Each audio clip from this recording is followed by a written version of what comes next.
Just because fish-eating mothers may give birth to children with smaller brains doesn't necessarily mean their children will grow up with neurological defects. But using real-time functional MRI scans, you can actually see the difference in brain activation in teens whose moms ate a lot of seafood when they were pregnant. This is what a normal brain looks like when you flash a light in someone's eyes, but this is what you see in the mercury and PCB-exposed brains, suggesting toxicant-related damage to the visual centers in the brain. Fish consumption may also increase the risk of our children being born with epilepsy. Does maternal fish consumption have an effect on how smart our kids turn out, though?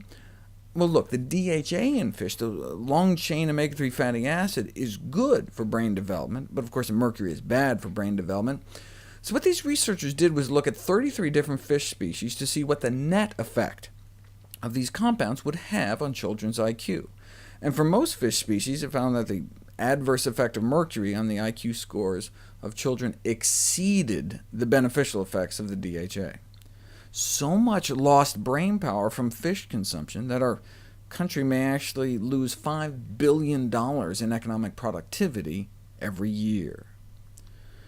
For example, our most popular fish, tuna, if pregnant women ate tuna every day, the DHA in the fish would add a few IQ points, but the mercury in that very same tuna would cause so much brain damage that the overall effect of eating tuna while pregnant would be negative, wiping out an average of 8 IQ points.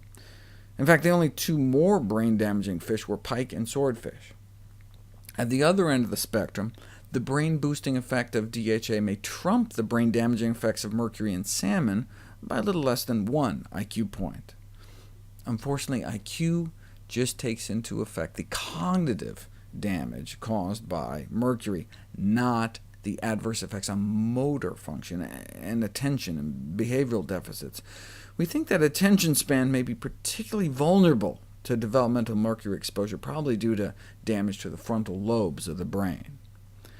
And the IQ study didn't take into account the relatively high levels of PCBs in salmon, and the accompanying concerns about cancer risk.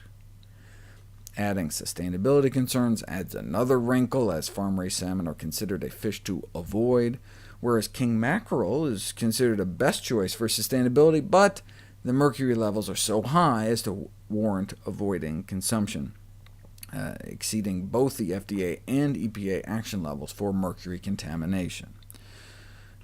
The way I look at it is, why accept any loss of intelligence at all when pregnant women can get all the DHA they want from microalgae supplements, without any of the contaminants, getting the brain boost without the brain damage?